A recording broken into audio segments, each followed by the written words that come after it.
G'day, welcome to Supercoach 360. In the coach's box, Juzzy J. We have got Bergs and Con. We're here to talk all things Supercoach for another week. Round 18, Origin, Puppy, massive, obviously, and a whole bunch more. I say a whole bunch more. If you read the description, you know that's a lie. We're going to talk about Pappy all night. There's going to be questions about Pappy. Everyone's going to have, let's say fullbacks, not Pappy. I mean, Pappy was the big target. And he's not as big money as you traded him for, so you've lost money. You got halves, 5/8s, Yeah. centres, everything available. The question is, if you had Pappy, what are you doing with that money? Because, what was his percentage ownership before this week? I mean, ballpark. He was in 30, 40% teams. I think in the top 10,000, he was pretty much 90-odd%. Yeah, so it wouldn't surprise me. It was absolutely up there. I mean, he's Pappy. He's huge, and he'd come back doing all right. Well, he's owned by 50,000 teams right now. Whether that's before or after they've been traded out this week, I don't know. Yeah, fair enough. I mean, I'm not entirely sure either. Because he's already been traded out by 23,000 teams this week. 23,000 teams. Wow, that's pretty epic. The targets seem to be Trell, Teddy, Garrick, Manu, Cherry Evans. Big four, hey? Well, big five. We've got a lot to talk about. We've got Brad Smith has sent us some options about what to do about Pappy. We've got Ross's roundup. We've got Timmy O. He's put a fear factor hot tip, has what to do with you're aiming for a target after Pappy. We've got questions.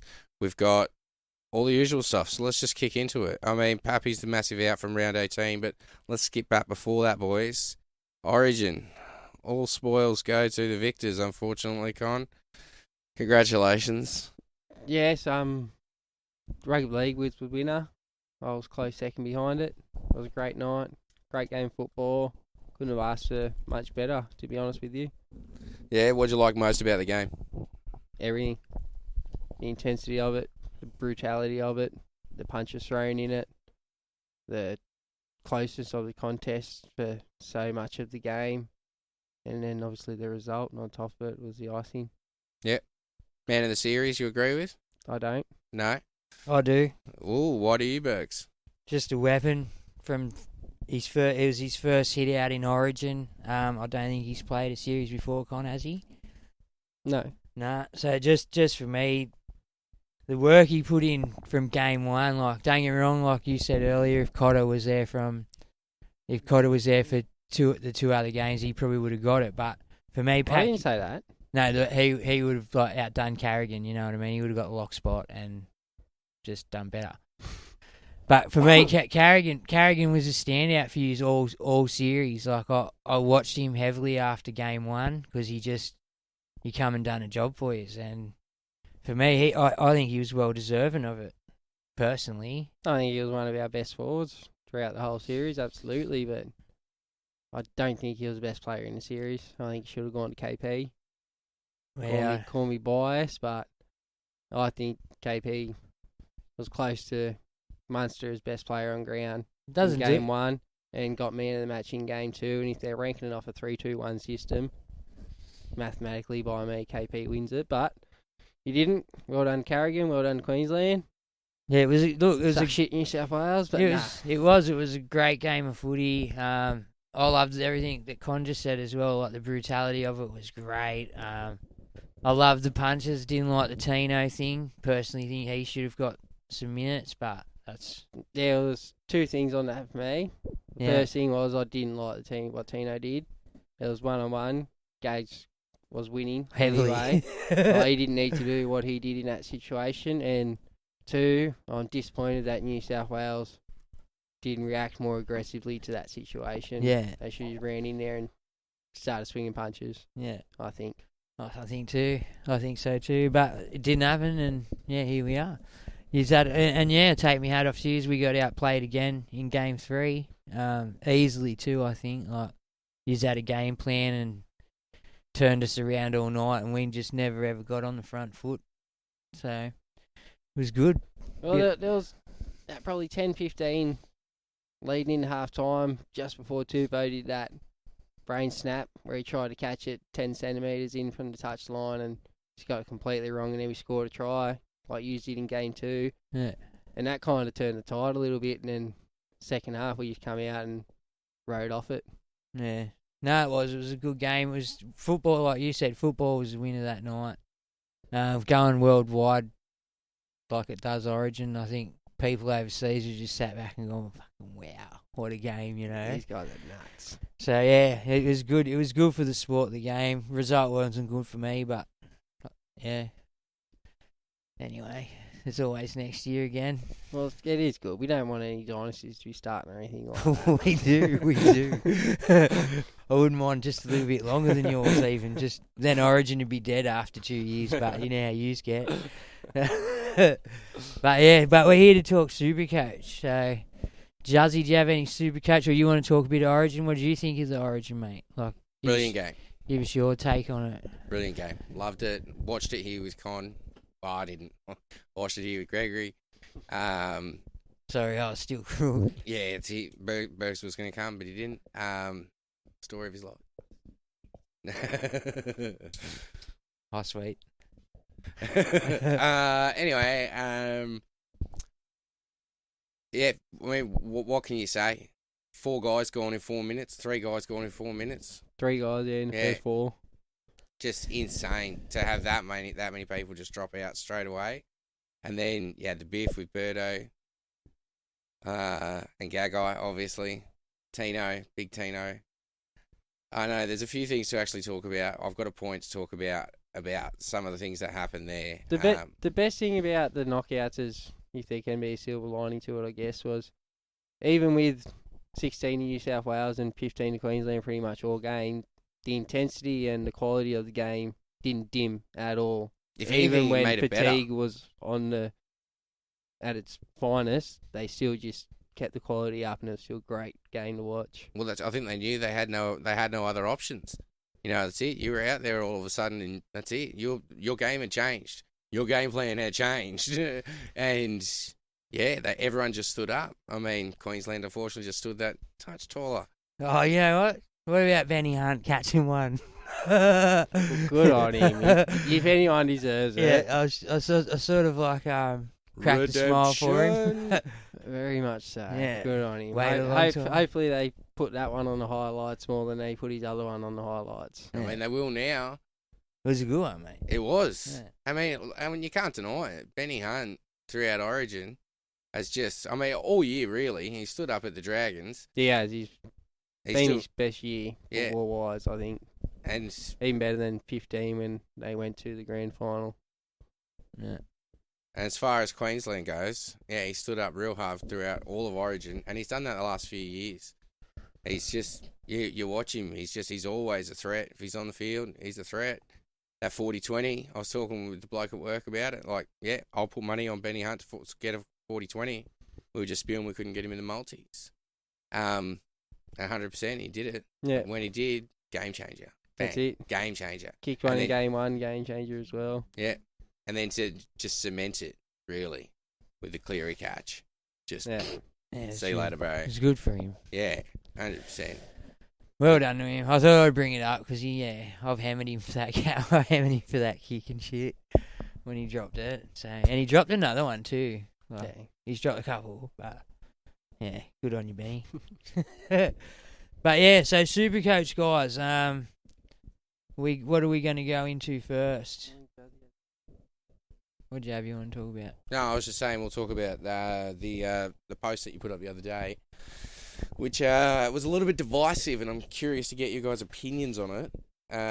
But we'll talk about that a little bit later. Let's talk Supercoach. So, wrong captainsburgs. Yeah, I just, you know what, I can't seem to do it. Like, I need to catch up, and most weeks I just pick the wrong dude, and it seems to be, even in a decent matchup for him, I'm just not picking the right guys. And it's not from lack of effort, it's just some years it's you that just can't pick your captain, you know. So I'm starting to think, like, what's my best option here? Do I keep trying to play the field, or I just lock it onto one guy who's going to do a job over the next so many rounds? Doesn't matter if he gets a 30 this week, as long as he gets a 120 the following, if you catch my drift.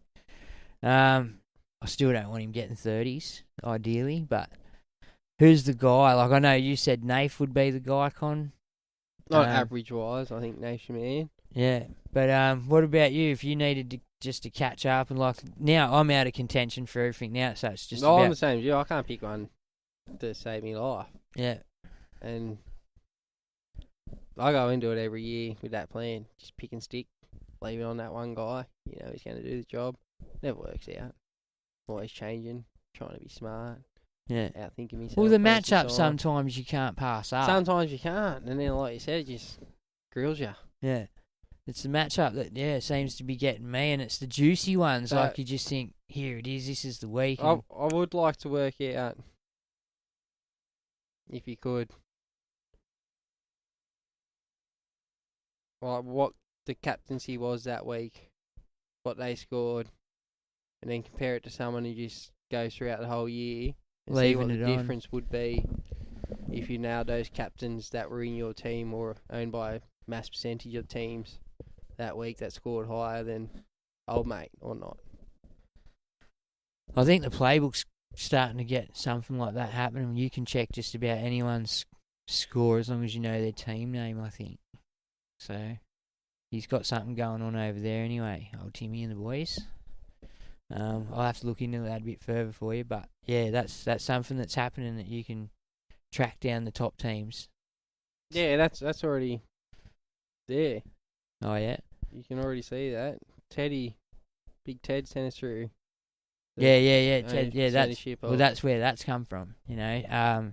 So yeah, they're doing something over there with that, which is pretty good. But yeah, so what about you, Juzzy? How are you doing with your captain choices this year? Like, have you nailed them? Like, I know you were doing well early, and then you just dropped off.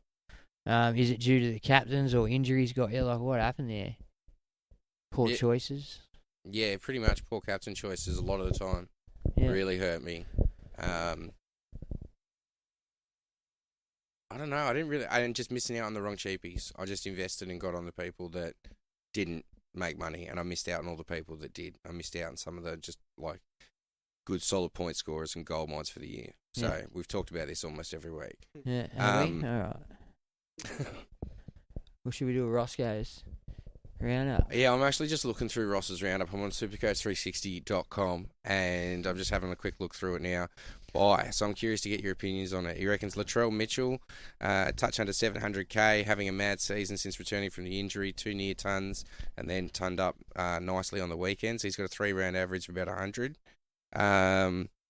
Tough run home, break even of 14, so projected to make about 50k. Well, yeah, it'd probably be the week to jump on this week. But what do you guys like rate him? Obviously, we're going to be talking a lot about Puppy and the fullback options. He is in that coveted fullback spot, and he is fullback only. I mean, I had him in. He was, oddly enough, my captain last week. Did well. I don't have Manu. I thought maybe Manu shift him back to centre. I mean, yeah, I was just like, I don't know if I'm going to get on now if he's going to be dropping cash. But, I mean, I'm not entirely sure he will. He's proved he's so lethal. You've just got to get the ball in his hands, don't you? I wanted to get straight on his return. I didn't do it because of his draw. And the good part of his draw is over now. Now he's got the Storm, the Sharks, the Warriors, Eels, Panthers, Cowboys, Roosters to finish. That's pretty much top 5. How can you have the Roosters to finish? They have. That's Roosters their last game of the year. There's some games are only 4 weeks apart, Juzzy. We're talking Joey Manu. He's a Rooster. No, we're talking Latrell Mitchell. Oh, whoa. Spewing. Yeah, we're talking Latrell. That's what I mean. Like, his draw is just too much for a turn off for me. Yeah. I think this, if you're going to get him, this is obviously the week with his break even and that, but I'm avoiding. Oh, look, here's the other side of that coin. We've seen where they're at without Latrell. Melbourne's not the side they were. Parramatta, you don't know when they'll turn up. For me, he is. If they want to make a finals charge, it's going to come off the back of Latrell and Cody and that left side. He's got points in him. Like he's a proven big game player. If you know what I mean, he'll stand up to these games. But it's a matter of can he cross the line. Like the effort will be there, I think. It's a matter of him actually executing and scoring the points. He's not going to play the Knights and the Bulldogs every week from here on out. Yeah. And in round 16 against Para, I think they had a few missing. But yeah, I think it's better. Yeah, well, that my thing as well. I was looking at just moving Garrick down and doing something there, but I don't know what I'm going to do yet personally. Speaking of Garrick, he's also made the list. Being the dual position fullback, centre winger, 730k. Of him not being a buy. All this talk of him not being a buy because Turbo is out doesn't really bode well when he's got 3-round average of 84.7. And he's still a goal-kicking fullback. Break even of 76. Next 3 games, Dragons, Roosters, and the Eels. Manly looking. They are starting to look good. Like, I mean, I think they are a threat and a push for the 8. Are they a push for the 4? No. I mean, he kind of did a little turbo on the weekend.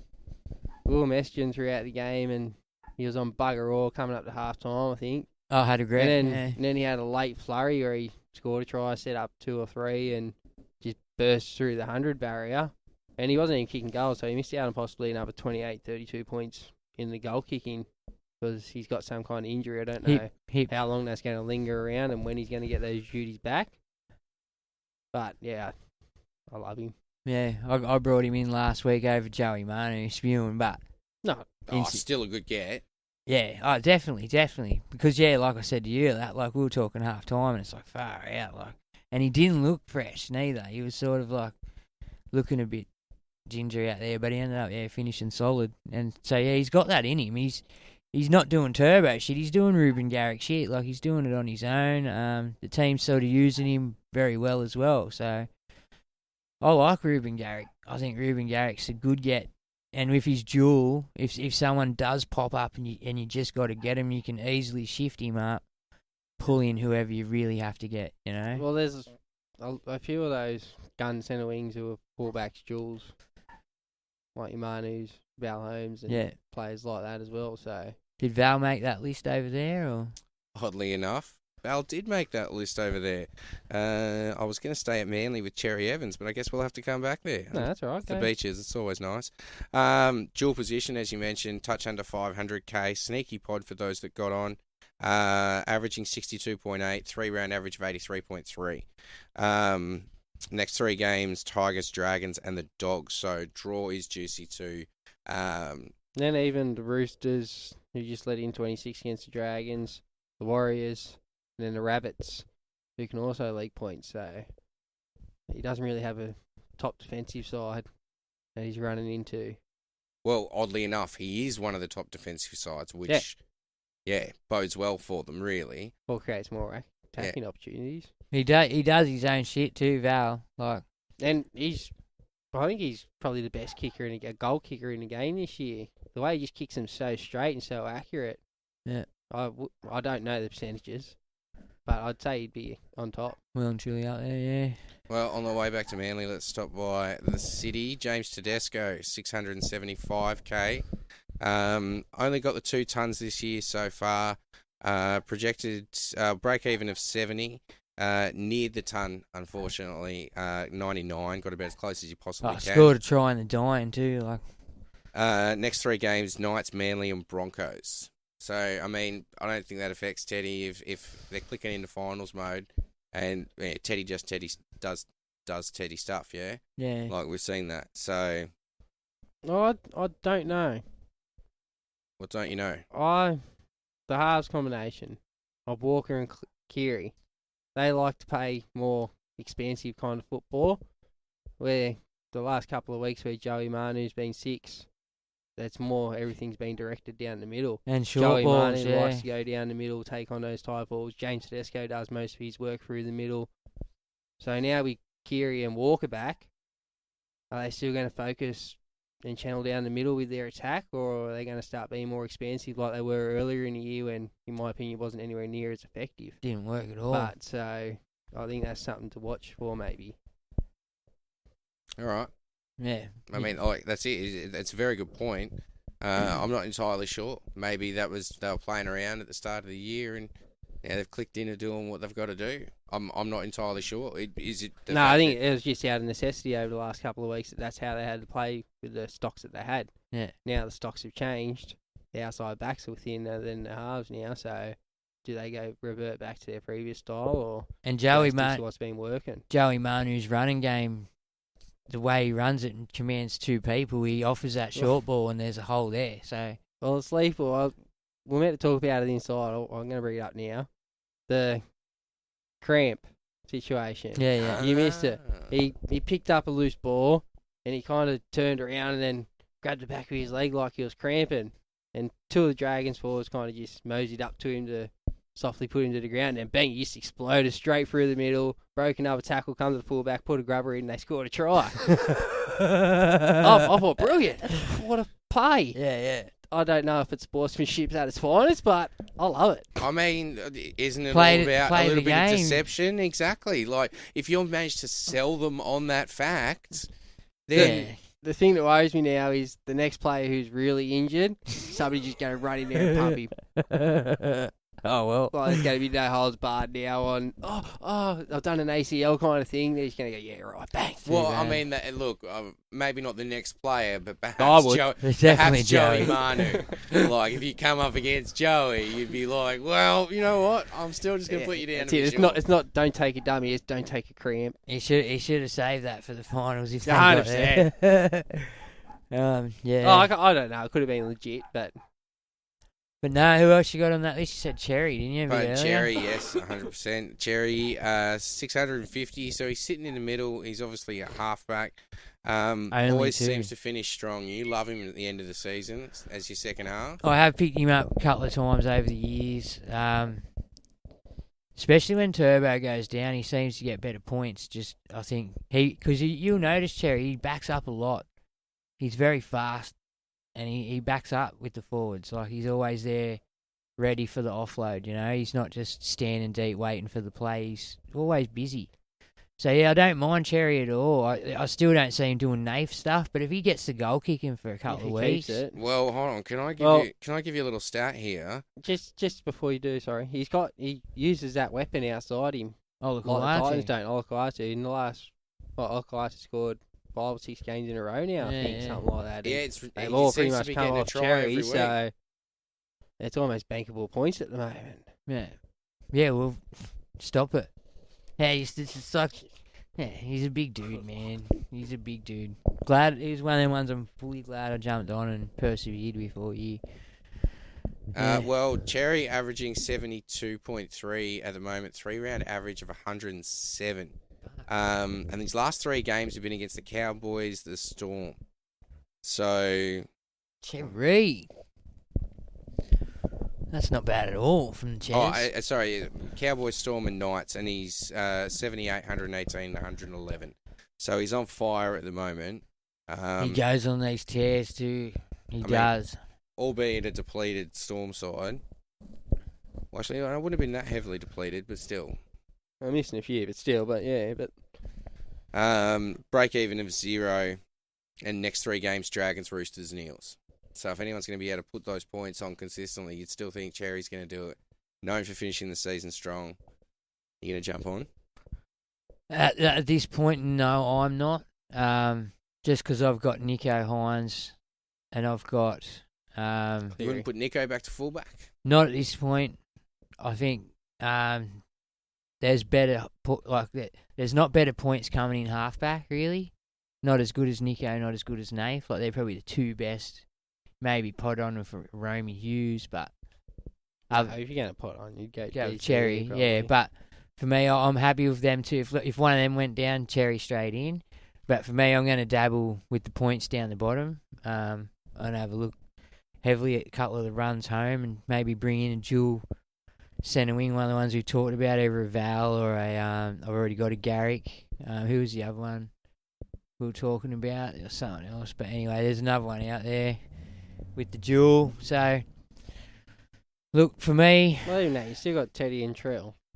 If you think they're going to outscore DCE as well as Hines and Cleary, I'm worried like you are about the Trell thing with the run. Like it's now the business end of the season. Like teams should be turning up, and they have to win a majority of these games to make the 8. I think.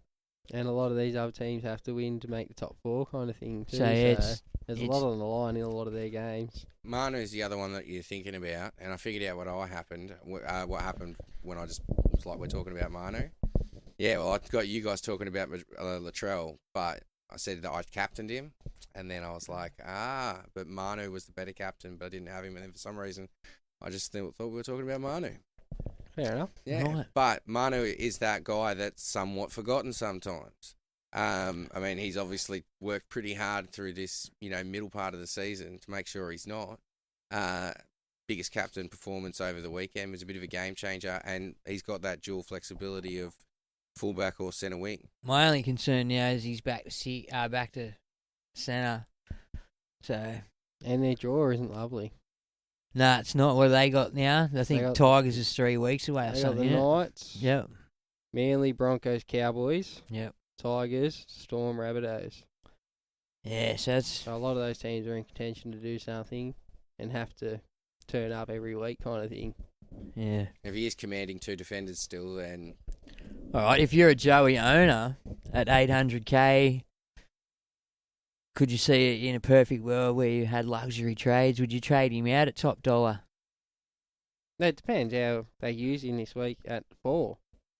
You just Like, wait and if they see. use him like they used Turbo in Origin last year, you'd probably keep him. Yeah. But He's just camped out there in his centre. yeah, if he just stays at left centre and only touched the ball 5 times this week, you might look at cashing in. Yeah. Yeah, unless Kiri gets another head knock. he's definitely done a job. He's definitely done a job And for it takes people. a feather to drop on him. But after whipping out a score like that too, like I couldn't just sell him. That's in his rolling average as well. No, 100% no. So You're having a look, yeah, definitely. but yeah, But it could also take away from Teddy too, because like I said, he liked to go through the middle too, so he was attracting the defenders away from Teddy, as Teddy was attracting the defenders away from him through the middle too, so it was a good tandem tag team there. yeah. I'd just bench Sam Walker and pay Kiri and Manu at 6 and 7. I think it has to be done. If Billy Smith didn't go down, they had a few more outside backs possibly, but Yeah. I'd still do it. I think Kieran is sitting in reserve grade. He can come in and play centre. Yeah. Drew Archer can do it too. I think for the Roosters to win the comp, Manu has to be 6. Yeah. Or be in contention anyway. Yeah. Yeah, so what do we got coming up Supercoach wise, big fella? Well, we've still got the holds and the sells, so it's only taken us 20 minutes to get through this. We're doing That's well.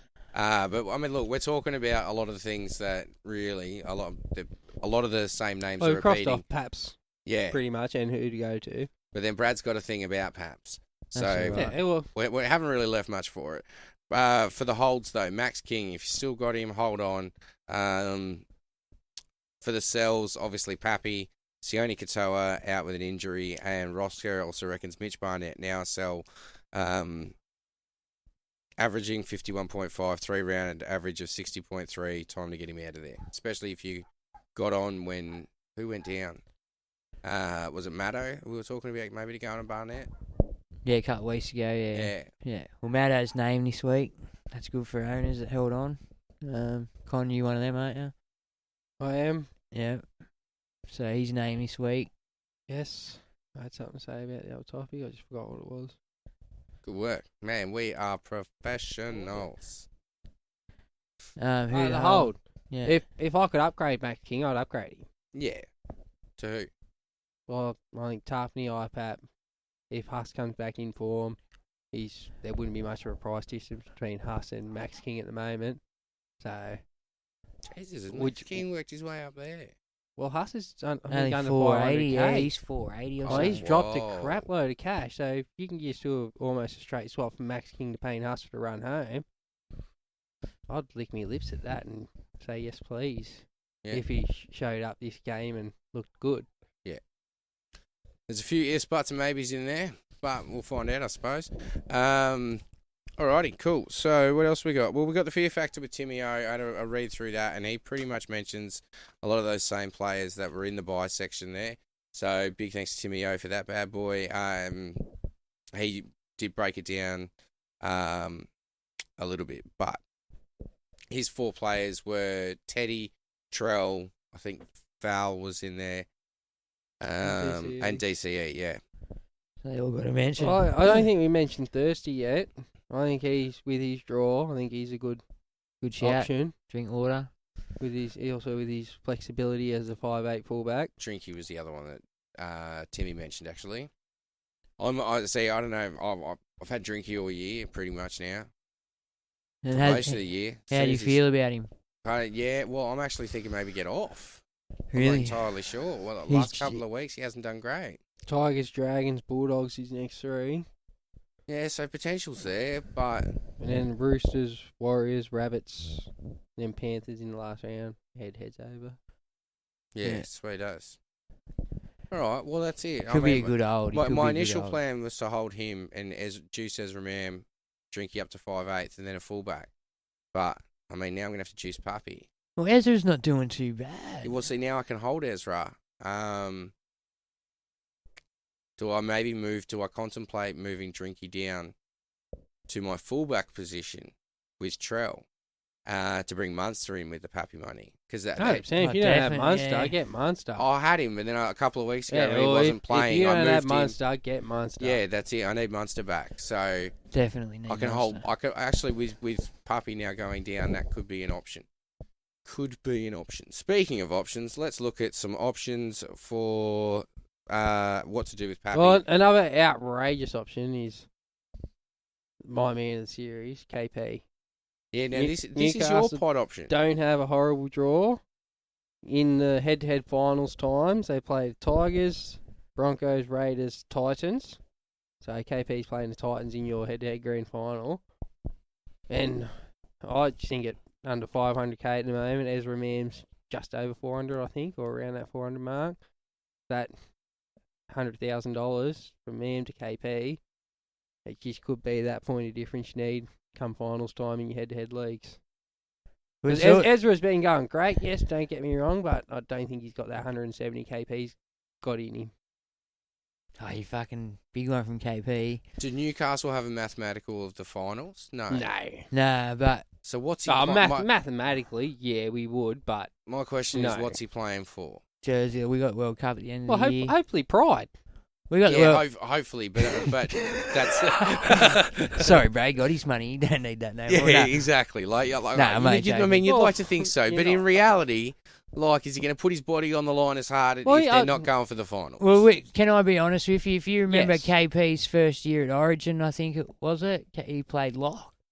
Come off the bench, played. I think he could easily chime if he plays good. He's played well in Origin. If he plays well from now to the end, Mal could easily put him on the bench at 14. The way fullbacks dropping, he could get a start.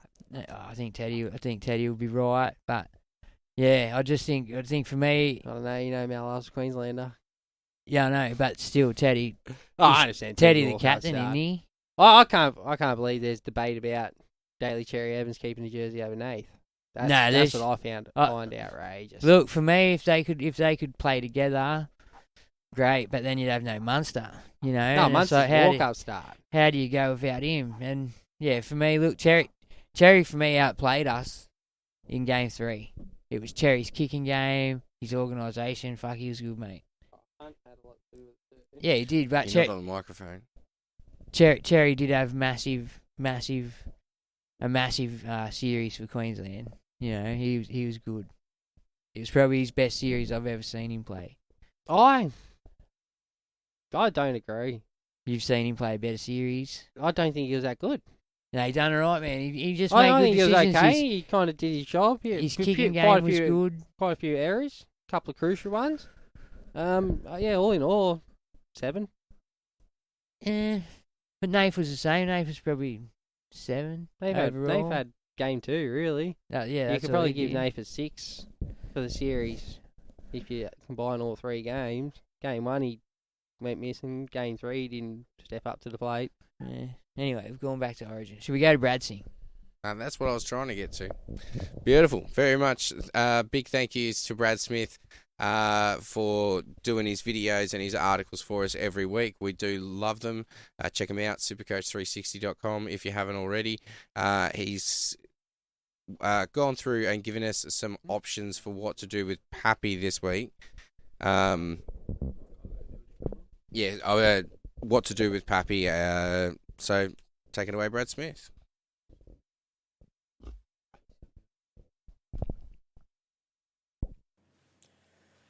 Good evening, Super Coaches. Good evening to all the panel there at Supercoach 360 HQ. I hope the boys are all safe and well this week in the caravan of chaos. I also hope that, of course, everyone saw some green arrows, not only on the panel there, but to anybody listening and anybody who's catching up with the pod later on. Don't forget, folks, as well, if for more information, do pop into supercoach360.com.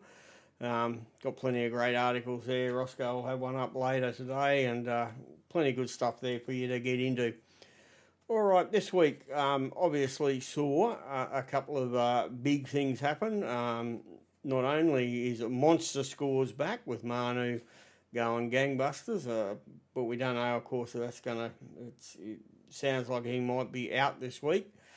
So, of course, there's no more monster scores from him this week, but we'll see how we go. But Pappenhausen, of course, a third of all Supercoach teams have Pappenhausen stashed away in their team already, so you've got to burn another trade and get him out. So that's really what we're going to talk about, just a couple of options and a couple of different options for you, particularly for those people playing head-to-head. Which is a real strong consideration unless you're in the top couple of thousand. I think most of all the other players are playing probably or concentrating on head-to-head, which means you've really got to focus on your round 21 game, and you've also got to really consider the strengths of your team versus your possible opposition. So, you've got to get a couple of pods here or there that on that round are going to really excel the first round of your head-to-head to try to get you set up for the next couple of rounds and bring home the glory. And don't worry if you're in 7th or 8th spot and you're head-to-head or come just sneaking in. Thing is, you've got to win these next couple of weeks, sneak it in. And I've won a few head-to-heads from that position myself in the past and grabbed the cash. So don't give up and have a look at the draw and try to work out the best plan of attack from here on in. And so that's why we're going to talk about a couple of, they might be pod picks, but yeah, they're a bit different. But there's reasons behind it, and of course we'll discuss that. Okay, here's the first one for you. Thomas Dearden. Thomas Dearden at the moment's got an average of 53, but he's only 395k. You got a couple of trades there, and you can get rid of Pappenhausen, put Hines back into fullback, and get this fella into halfback. That's going to leave you an awful lot of cash that you might be able to strengthen up a few other areas. Hell, you might even be able to bring in a Bal Holmes or something like that as well. The cash might really free up a couple of really nice options. Dearden is definitely not the worst player. He's going to come back from Origin full of confidence, and he has a good score in him. He got 102 back, or 103, I think, back, or something like that, back in round 3. So he's got a score of over 100. He was scoring very well the last couple of rounds, just leading into Origin. He got a 32 and 29. One of them was a bit. He did have some time off with an injury there. So if we get rid of that 32 and 29, his average then starts sneaking up into just about 60 area. And I see that as where he probably sits as a 65 to 100 scorer. For 395k. That's not a bad option, and could be a real pod. The reason this is a real pod for you is the Cowboys. They over the next few weeks, over the next 3 weeks, play the West Tigers, St George, and then Bulldogs in the first round of head-to-head. Now, if that's not a juicy draw, you should just be looking, definitely the Cowboys at the moment for the next few weeks, and for the first week, including the first week of your head-to-head finals. Cowboys players do look shit hot. And I put Dearden, although cheap, the little ranger, I think could really turn it on with a bit of confidence under his belt. Definitely one to be looking at. Alrighty, so the next one we're going to have a look at, and it's not quite so a radical suggestion for this next one. I know that was a bit wild, that first one, but bear with me. Nick Meaney. Nick Meaney, not quite so crazy here. He will be taking Pappenhausen's spot. He is 600k. He's got a 61 average in his last 5 games, which is, quite decent. But not all those games. The last couple, of course, weren't, before this week's game, where he played 3/4 of it at fullback, before this one. He had a couple of mediocre scores where he was sat out there on the wing. However, when he does play fullback, if we go back a little bit, versus Manly, he got 77. Versus Roosters, he got 70. Versus the Broncos, he got 85, all playing fullback. And back in round 8, he got 107, also playing fullback. So he has a good score in him. That does differ a lot when he's pushed back to fullback. A fullback that's kicking goals, if you've got him somewhere in there, you're giving yourself a real good chance, particularly with a lovely pod move like this. He does have Titans. Melbourne play Titans. I think Melbourne are at home as well in the first week of head-to-head finals.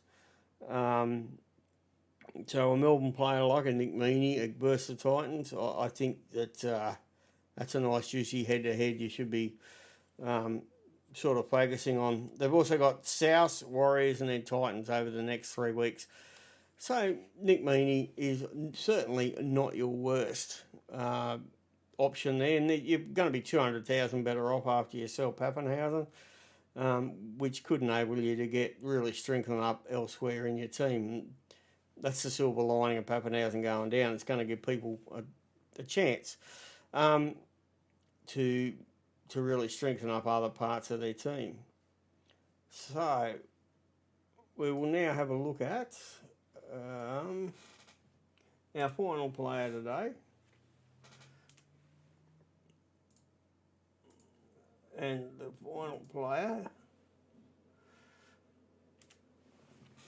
just bear with me, sorry folks. All right.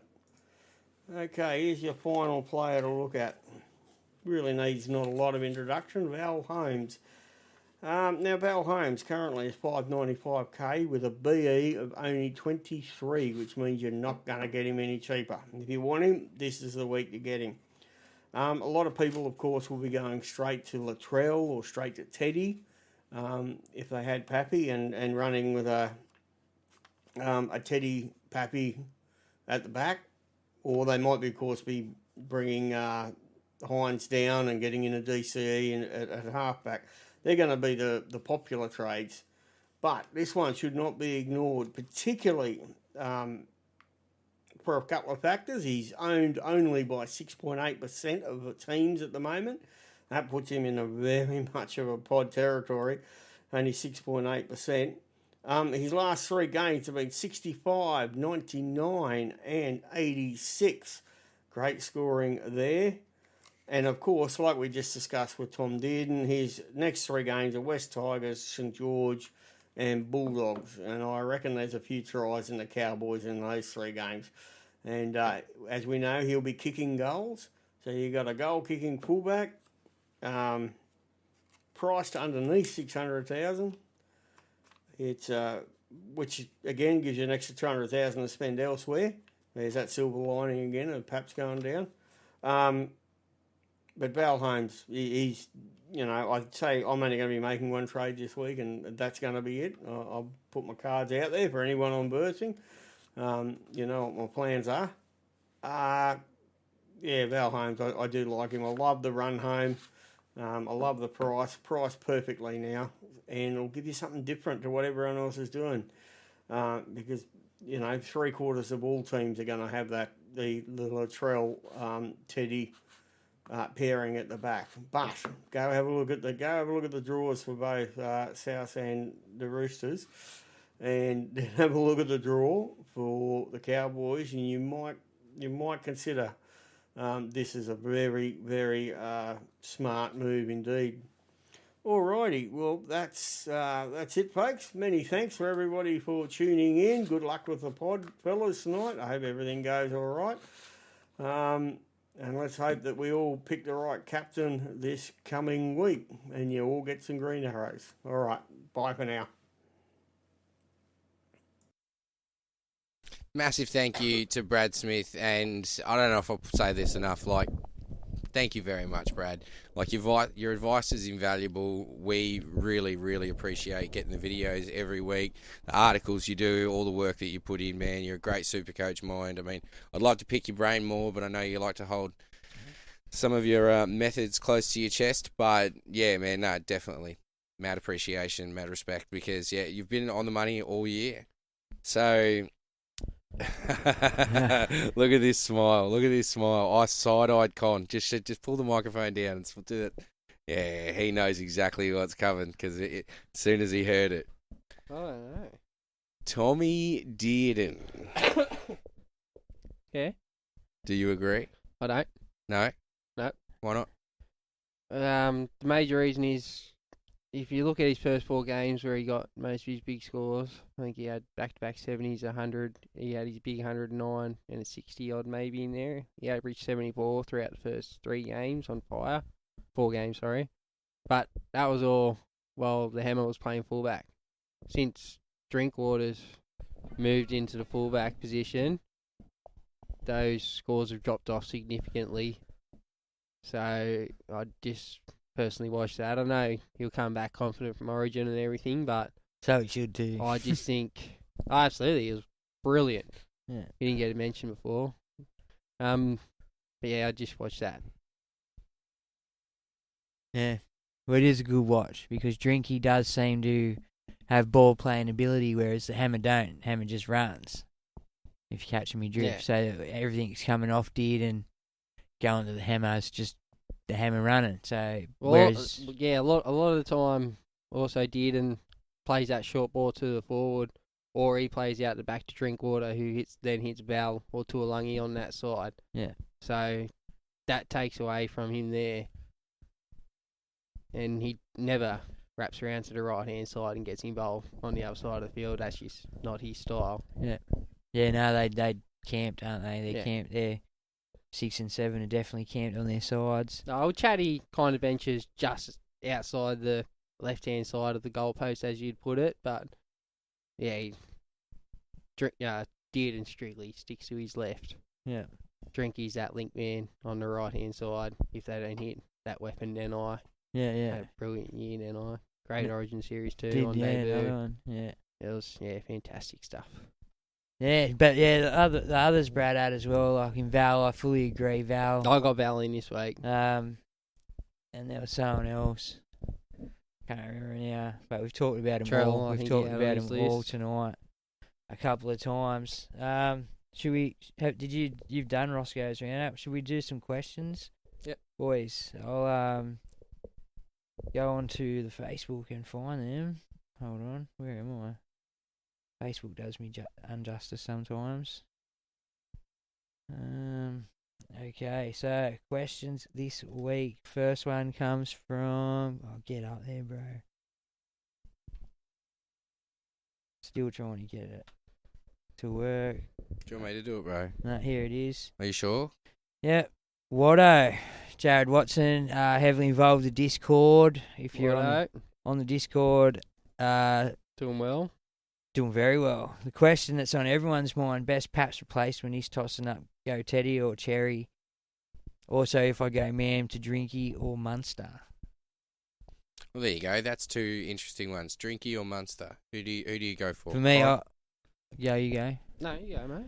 For me, I'll go Munster. Munster? For me, I do. he's turned a corner. He's the best 5'8" this year, I think, by a mile. Must have. Con? I'd take Munster and Drinky personally over DCE and Teddy. If you Yeah. can. If you could work that with your Jules, that's how I'd play it personally. But I'm going horrible. And he's doing well. So, yeah, no, for me, Munster, don't get me wrong, I think Drinky's, Munster is a must-have, but Drinky's going to be a good pod, but Munster, for me, will be the guy coming home, especially with no Paps now. I'd take Munster over DCE, Teddy, and Drinky. Really? Every day. 100%. He's the only must-have out of those four, I think. There you go. Get on Munster first. Or don't. Whato. Get on Munster first. I think maybe that's why that name isn't coming up much in this conversation. What? Because everyone's already assuming that people have him. Yeah, Because he's like that Cleary. Well, You need him. A lot of people jumped off the other week as well when he got hurt. I did. Yeah, but I think a lot of people, if they're not using Pappy, like Juzzy, I think will, to get Munster back, they would be already have a plan to get him back some other way. Yeah. Nobody in the top's going to run to the end of the year without Munster, I don't think. All right, and then just out of Paps' replacement, should he go Teddy or Cherry if there are his other options? Teddy or Cherry for you? Teddy. For me. Coin. I really don't Oh, know. it's been a while since he said that. Yeah, that's a tough one. Like, but both their draws aren't bad. They're not good. They both can produce. Teddy's probably more reliable, More effort. but Yeah. Garrick doesn't kick goals for the next month. Yeah, that puts Cherry. Cherry could have an extra 100 points in his bank. Yeah. Like, I'd flip a coin in that one. Sorry, Munster. Watto. We've let you down there. Get Munster. That's Get the Munster. solution. We're going Munster, and he also asked the other one. So Nick Heffernan, not a question. Can we just have a yarn on the podcast about how dumb I am? Hines out with the bye and with COVID, so I went ballsy and traded him to get Paps. Paps gets 2 shit scores and an injury. Now I have to get Hines back. Wasted 2 trades for less than 100 points and a loss of 100k. Now you're not the only one in that boat. I think Watto. So I wouldn't be too down on yourself. No, a lot of people would have sacrificed the big gun to get Paps back. Yeah. And it Yeah, wasn't like, stupid. It was a play. Yeah, well, that's it. A lot of people didn't have $600,000 to upgrade a mid cheapie who's semi-peaked to go to Paps. Yeah. So, yeah, unfortunately, he picked the wrong one. Yeah. No, don't be too down, bro. We've all done it. I'm coming dead last. Like, everything I've done this year's just been terrible. And, yeah, Paps was one of them things in hindsight, I still don't regret getting on because, you you had to you get had to. on. But, yeah, I didn't get rid of a Nico in saying that either. I got rid of, like, other people. So, there's one of them things. Sean O'Verrett. With Pappy busted and only 2 trades left, should I hold off on trading? As even if I get back Hines from Mam and Teddy from Paps with 175k left over, there could be another injury to worry about though. He's only got the 2 trades, and you will definitely get an injury and some resting in the next. COVID.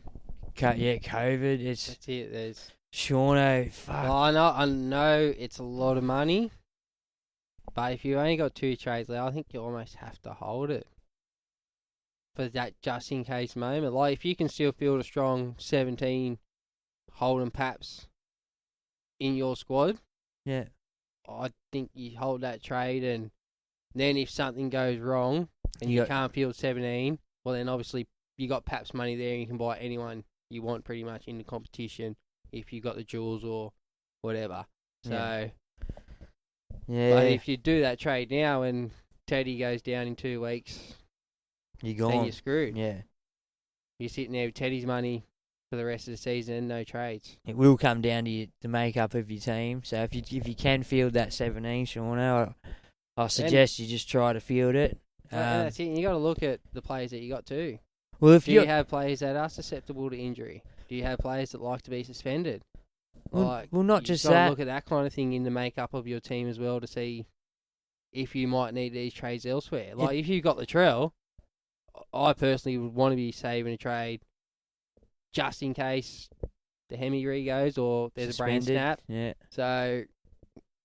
Also, Shauno, you got to look at this. If you're playing in some head-to-head cashies, if you're in the top couple of positions, you can probably afford to take a hit over the next couple of weeks.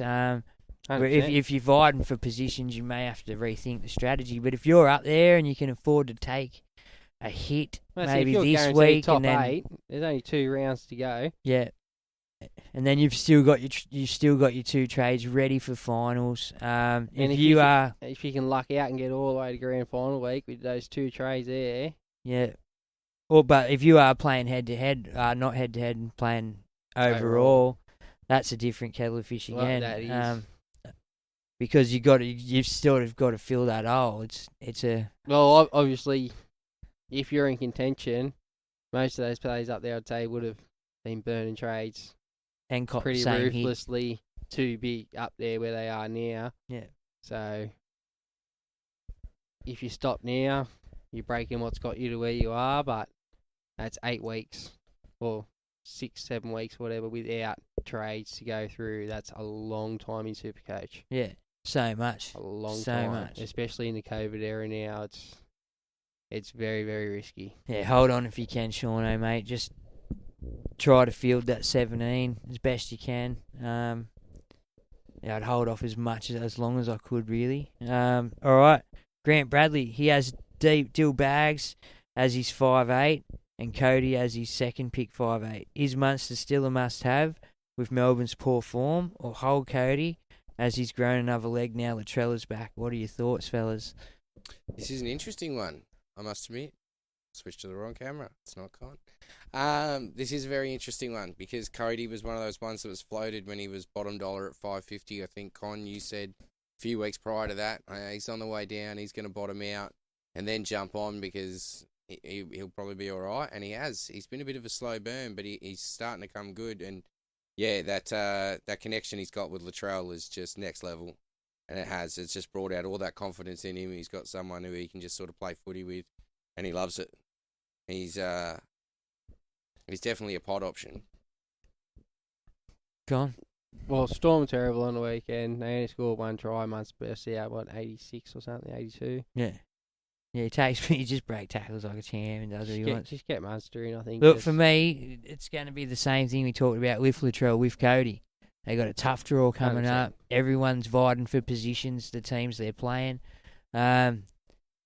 So I can see it not being high-scoring Supercoach games, a lot of their games. I can just see grinds if they're going to be wins at all. You know what I mean? Yeah. So, and the Eels are another one. They've got the Broncos, Panthers, Manly, Rabbitohs, Berries, and Broncos, Storm. So they've got a pretty tough draw to run home with too. A lot of teams in contention except for the Bulldogs, really. They're starting to pick up a little bit of fight. Well, that's it. You can create an upset, so... Yeah. That's even not a given. You spanked them earlier in the year and they just beat Melbourne and Penrith away. So yeah. I got a little bit of wood on him with Parramatta. Yeah. So yeah, for me, I think, or maybe if you want, you can probably wait and watch a week. But Munster's still definitely a get for me, and it'd be up to who you kept out of Dill Bags and Cody for me. I wouldn't be. Well, if Melbourne want to win the grand final this year, Cameron Munster has to win the Dally M from here on out and be the best player throughout the final series. Yeah. Otherwise, Melbourne are gone. Yeah. And he can do it. Alrighty. All right, Gary Barnes. What are your thoughts on Holmes and Drinky for the run home? I think the Cows have a great run coming up. Con's licking his lips. Yum, yum, yum. I already got Drinky bringing in Holmes this week. Got Cotter, got Robson, got Lolo. I'm loaded up on Cowboys. If Lucy keeps that front row position, I'm looking at him too. Yeah, it's there. They're the side this year that you can have, same as Penrith. Like, they're the side you can have 5-6 blokes out of and comfortably know that every one of them is going to do a job for you that week to some extent. You know, they're not going to let you down too much. So, yeah, no, I like that. I really like Val Holmes, especially with the goal kicking. They got a reasonable draw. Yeah, it's really good. Where are you, Juzzy? Yeah, I'm thinking about it. The more you guys talk about it, I'm definitely going to weigh up my options. They have a great draw. They only play one top 8 team as it stands right now Yeah, for the rest of the year, except for the Panthers in round 25, which it's I relevant. keep forgetting is relevant for overall players. Which Yeah. I'm sorry. But even then, you'd have to assume it's going to be a depleted game anyway. No, Panthers will be resting everyone. So yeah, it's going to be a game where you'd be scraping up numbers anyway. How disrespectful of them, according to Brett Kamali. I think it's. But I don't want to make it a headline about me being. Oh no, here we go. Yeah, you know I can get into this. I'll Let's be do fair. it. I'll be fair. Like that's the first time Ivan Cleary's done the right thing by us as super coaches. Normally just names them all and drops them fucking game day, you know. And for us as super coaches, and I whinge about it every fucking year. Every year I have a go about this. That they need to open the books up, especially because of the betting and all sorts of shit that goes on. Like, and it's still a cloak and dagger industry. Like, you won't find out nothing until 20 minutes before game time. It's like, fuck off. Like, you know how many times They need that's to take ruined. a page out of the NFL's book. Well, that's what's ruined a couple of people's seasons. It disheartens when it happens a couple of times too. You just think, fuck Supercoach. I know everyone should know better, but Matto, over the last couple of weeks, a couple of people have been banking on him for the last 3 weeks. Us, no, Matto's not exactly the toughest guy going around. He doesn't like to put his body on the line when he's hurt. Yeah. We knew he was going to miss a few weeks. Oh, 100%. But a lot of people were banking on him playing throughout those couple of weeks. No, not for me. But anyway, Michael Mizzy. Is Manu a must-have, or should I go someone different like a Val Holmes or a Cherry Evans? I'm going the pod option with Val. I think Manu's... I know he's got another big price rise in him with that rolling average, that scoring rolling average, but Does he draw and stuff, back to centre. Does he have I think another? he's peaked. Does he have another? That's the thing. Yeah, he might have price rise, but does he have another ton? Like, that's what you want. You don't want him scoring fucking 30. Against the Knights this week, you could probably say yes, he's got another ton in him. But after that, it gets tough. Yeah, well, it's been a big couple of weeks for Joey Manu. Like, he ran for 400 metres in the international game. He's done some big things over the last couple of weeks. I wouldn't be surprised if he just has a breather out there at centre. You know, so no, for me, again, you'd look at the draw there, Michael. I'd definitely have a look at Val Holmes with their draw. Con just said, one top 8. cheaper as well. And kicks goals. Yeah, I just like Val. I like Val in this situation. Joey Ranana, sorry, man. I butcher that every time. In a couple of weeks, I think you're going to want to load up on those Sharkies boys. Yeah. And even Zach Lomax for the last 3 weeks of head-to-head finals are good options. I'd hopefully wait for their prices to drop, but you can jump on now as options. Yeah. But I'd wait. Well, Katoa's out, so it only leaves... Well, Ronaldo's been scoring pretty low too. His price is dropping quickly. Lovely. Yeah. I'd say. Yeah. So, yeah, from Johnny, Teddy versus Latrell, from now to a head-to-head grand final, who scores more? For me, on effort, it's Teddy. That's just for me. Yeah, so Teddy with attacking stats. Latrell's got the goal kicking, that's what puts him a little bit ahead. But effort from Teddy is second to none at fullback. I'd probably just lean towards Teddy marginally. What, on the draw? Or? Yeah, mainly on the draw. Because you got to think Trell will kick at least 80-90% of the goals that he lines up for. No, I think he's about a 75%er over his career, roughly. Oh, yeah. Don't quote me on that, but I'd say it'd be around a 75%. No, I'm just saying from here till now, from here to the end, you have to kick probably 80% of goals. But with their draw, if they're only scoring... Oh, he will kick most of all the goals, or he'll attempt all the goals, but with their draw, how many goals will they kick? Yeah, that's true. That's true. So, yeah, that...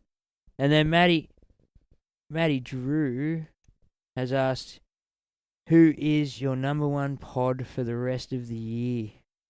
KP, that is a pretty good pod. See, I looked at David Fafita, but he's already 9% of teams. I expect that to go up this week after a 75 and doing nothing. What was he, like 46 or something pre-updates? And I was like, Yeah. oh no, what did I do? Yeah. And then man, I look back and it's 75. I'm like, what? Where? Yeah. How? Yeah, so have you got a pod off the top of your head that you can think of from here to the end of the year that you like? Apart from KP. Apart from KP. Juzzy, you got a pod? Nah, not really. I think I'm hoping Ruben Cotter's still in 9% of teams as well. So he's not really very poddish either. I haven't really got one, Matty, but I'll get back to you on that because whoever I bring in this week might be pod. You know what? What? Xavier Savage. You spooked him a couple of just looking at the times. Raiders draw, I've just come across it. They got the Warriors, Yeah, Titans, yeah. Panthers, Dragons, Knights, Manly, Tigers. Well, yeah, that's not That's bad. probably the best draw out of everyone running home, and he's got a bit of X factor, old Xavier. Bro, he looks good. Chance is going to the Warriors, so he's not going to come back and take his spot. Yeah. But yeah, definitely could be an outside the box look there. What's the average? Do you know? Wouldn't have a clue. Yeah. I just seen their draw there and thought X factor in, like maybe even a Hudson Young in the back row. I like He can Hudson. find attacking stats. He doesn't mind doing the hard work. As long as he gets 80 minutes every week, he's not too bad. Yeah. Well, look, Xavier Savage against Melbourne got a 28 last week, got 80 minutes. But against St George, 62. Against the Knights, 65. Against Broncos, 66. Against the Roosters, 96. That's been his last 1, 2, 3, 4, 5 games. So not too bad. He's got better as time and as he's been given more time on the field as well. So And apart from the Panthers, he doesn't play top 8 team. And really only plays Manly, who will be in contention. yeah, he The could be. Dragons might be, but I don't think so. He could be a good get. Actually, Connor, I don't mind that at all. Have you got any live ones over What's there, he worth? Juzzy? He is worth a lousy 463. So you could. So that's it. That's what, $337,000 from Paps. More. Bit Yeah, more. and that's massive to upgrade anywhere else, anywhere you needed. Anyone you needed, pretty much. If you didn't have a Harry or someone like that, this is the time. Something to think about. Yeah, it is. Not bad food for thought, actually. All right, Judge, you got any live ones, mate? No, not really. Thought I seen Um, Sean put something in there. Shauno's been putting a lot in there with Peter Elza. They're talking about No. Peter's thing. No Richo on holidays this week. No, Richard's not on holidays. Richard's back at work. He's still recovering from Yeah. his holidays. Oh, Chris put one on there. Initial trades this week. Matt Moylan to Munster or Pappy to Manu leaves him free trades and 135k. Munster for me. Yeah, definitely Munster. Definitely. Save that trade and that Pappy money for a later There date. you go, Shauno. Shauno's not going to brag, but he's pretty stoked. He finally got my captain choice right. Had it on Garrick. Had it on VC on Garrick, captain on Latrell. Then he went VC to Manu, scoring 15, 48, jumping 1,400 points, and into the top 1%. So Nice. first in all head-to-heads bar one, which is 16th. So he's first in. Shauno, don't fucking use them trades, bro. Fucking, if you're first in all your head-to-heads bar one, fuck your trades till finals, mate. Well, I guess he's got to weigh up what he wants to do. How many of these head-to-head leagues are worth cash? How much cash is this worth league? And is it worth missing out on the top 1% potentially? Like, a lot of people hold a lot of stock in making the top 1% every year. Yeah. Well, it's a good It's, yeah. little buckle on your belt.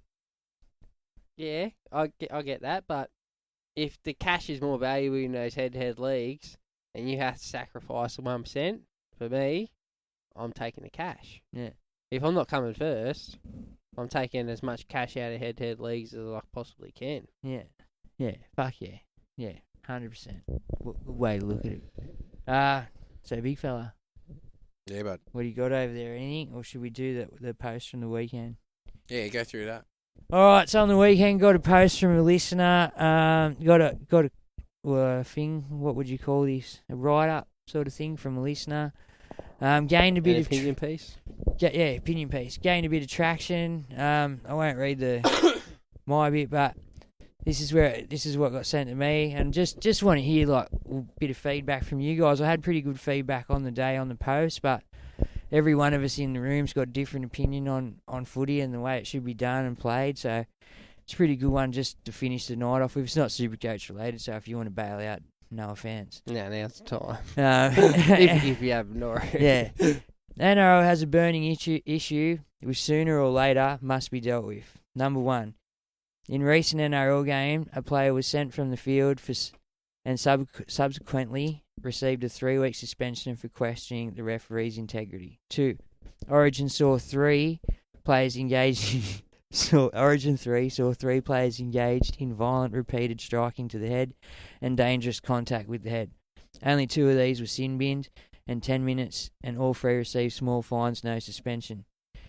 Given that the NRL has been so active recently in the community with their anti-violence campaigns, particularly towards women, how is it that violent behaviour is condoned by the league and even in some courts fans encouraged? The lack of any reference to violent behaviour on field in the laws of the game is an issue that must be dealt with to avoid any double standards. Rugby league is a contact sport, but lack of specific laws relating to violent behaviour and send-offs create the wrong role models for children entering the sport. Violence on the field is what attracts many spectators to the game, but at the same time, it is also what keeps many from engaging in the game as participants and as spectators. Now, having grown up playing soccer, I do enjoy watching the code, but for all our entertainment and excitement value, there are very few codes that compare with rugby league football that has often been described as a beautiful game, but in the present day NRL and its current skill level can also be added to that list. If violence in all forms is rejected and punishable in Australian society, then why should today's punch-ups on a footy field creating tomorrow's brain disease and sudden trauma contributing to the dementia be accepted? Thoughts, guys? Jazzy? Jazzy, you go first because you're like the PCest one out of all of us. I'll go if you want. Nah, look, I have a little update from the person that sent that through. Hold on. I'm going to start. Look, I'll be honest with you. Look, my opinion, look, the game, like, from the days of when it was a punch-up and an all-in brawl, like, the game has changed, but for me, Origin's a different beast, you know. Origin, we turn up, you know, every year we turn up hoping for a punch-on. We do, you know, me and you do especially. I don't know if you love it as much as I do, but I want to see it.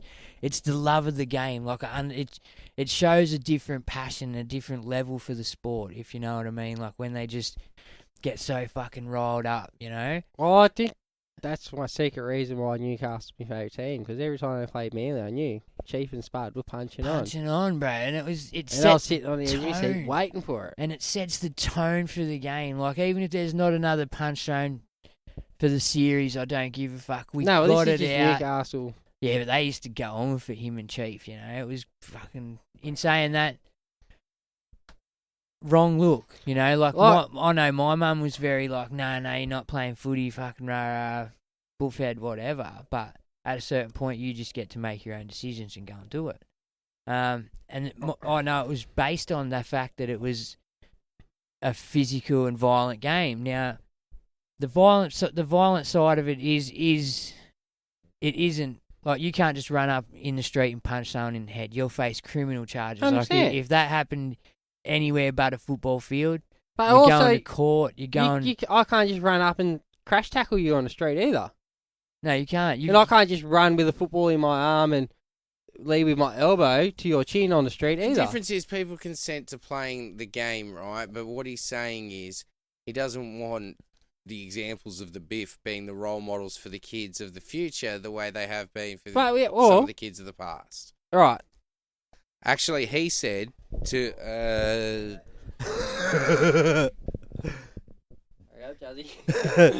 Where is it? Just go, Con. Yeah, all right.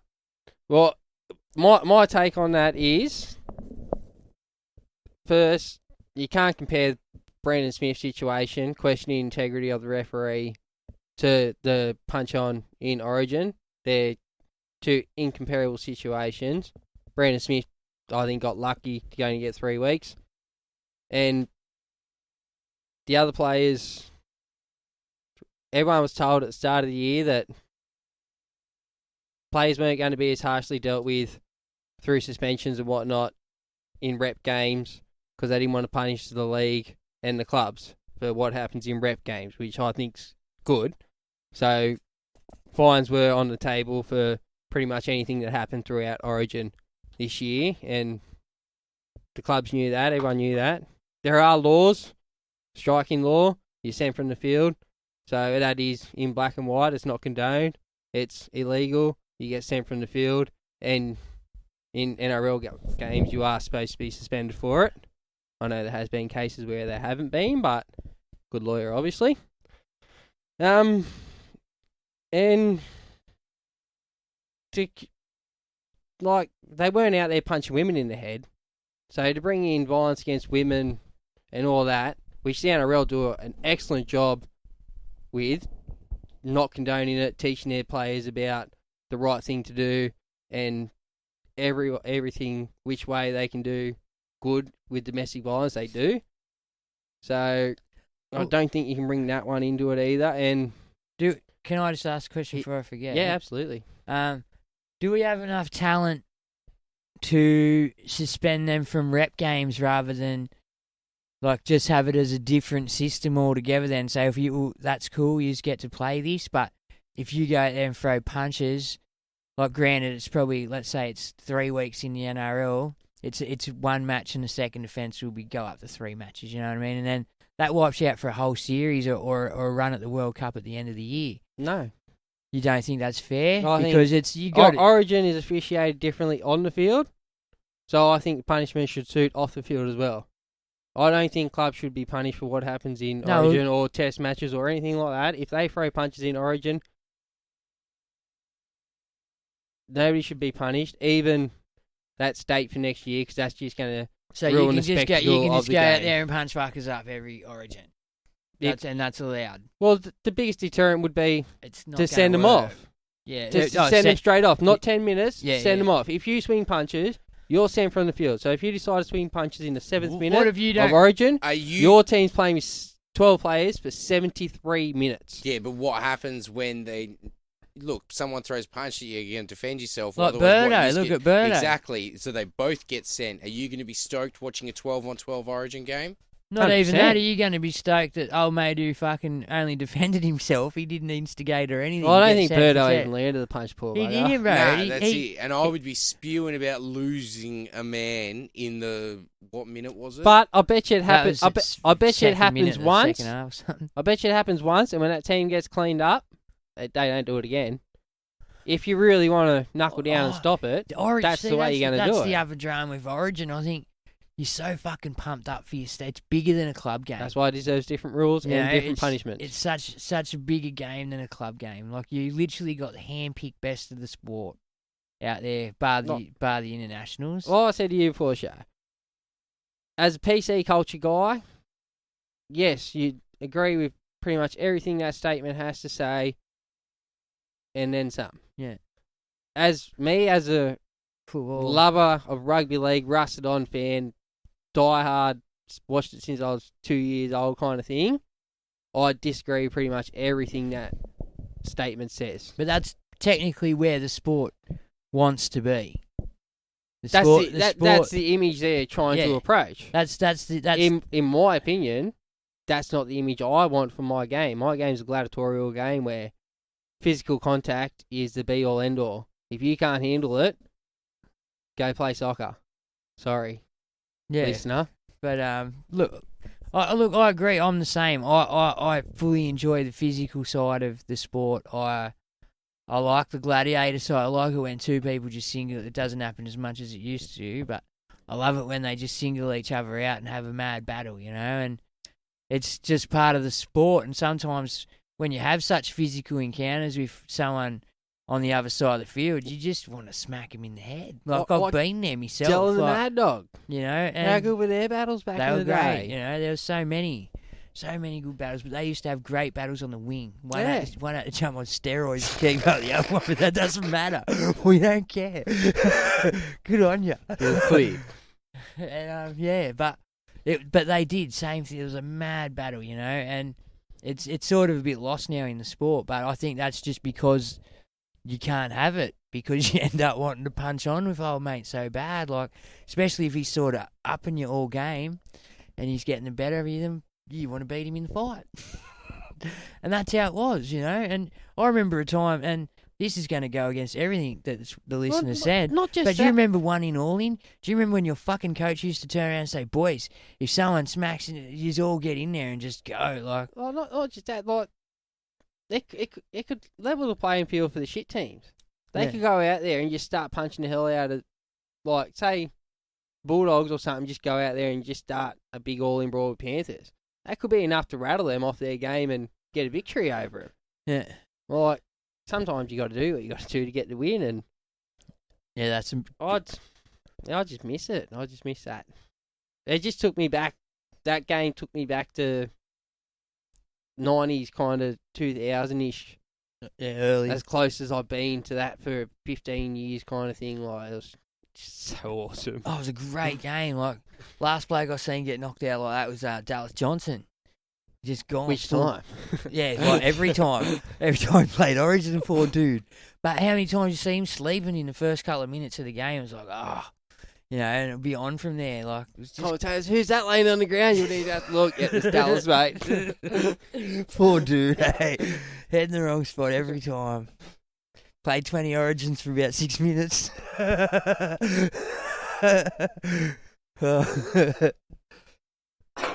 One heap. That's what matters. Yeah.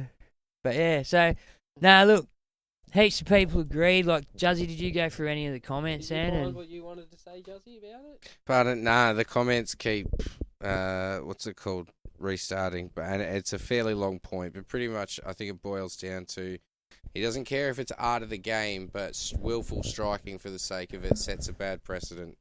And look, that there's going to be kids that saw that the other day. They're going to go out, play footy, and think, "Oh, I can do that," and punch on. They were both sent from the field, so that should be a deterrent for young kids.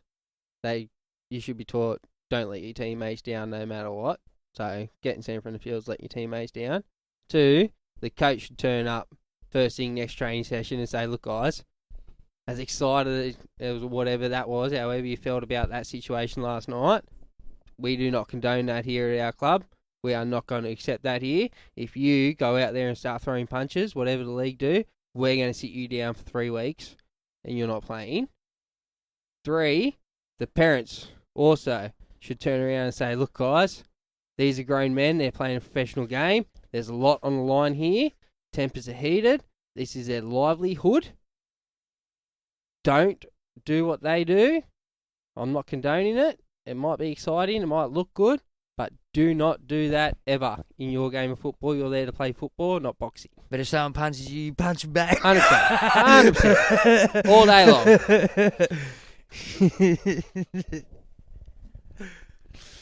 Oh, boys. It's true, mate.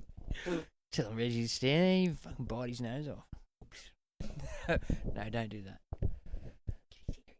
Yeah. But yeah, no. You know what? It's just a great encounter again. No, just a great encounter of a game. Thoroughly enjoyed it, even though I lost. Well, spewing. But yeah, I enjoyed the whole thing. Like the physicality of it was fucking second to none. Can I ask you a question? Yep. Right, Kenty on NRL 360. I know you don't watch NRL 360. Yeah. He's been saying this series that New South Wales don't get Origin like Queensland. They don't share the same passion for the jersey like Queensland, representing Toto and Luai and etc. wanting to play for their countries instead of Australia and the Blues. What do you think? Do you think that's just absolute bullshit and New South Wales care equally as much as Queensland? Me personally, I've changed my tune on it. let him go play, whatever. If you want the international game to be that good, No, I'm not talking about international game or anything. I'm talking about Origin. Yeah. Do New South Wales get Origin and share the same passion that Queensland do for Origin? I think we do. I think our problem is we chop and change so much, so the core isn't so solid. If you catch me drift, like we haven't had a solid team like Queensland have for a long time. Game 1, you pick your team.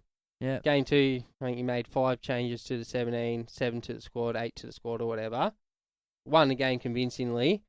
Stuck to the same team for Game 3, except for one injury, I think, affected change.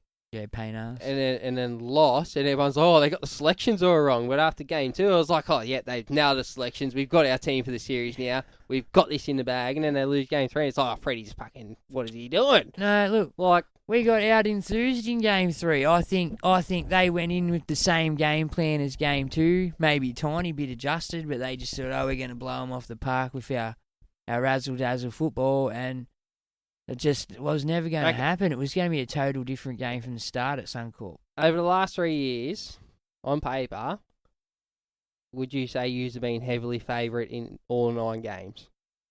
On paper, not as heavily as they fucking make out. I'll be honest. We're always the favourites in every game. We're always the favourite. Like, even in your opinion, not even the bookies, whatever. Oh, look, Queensland always closer than the bookies make out for me.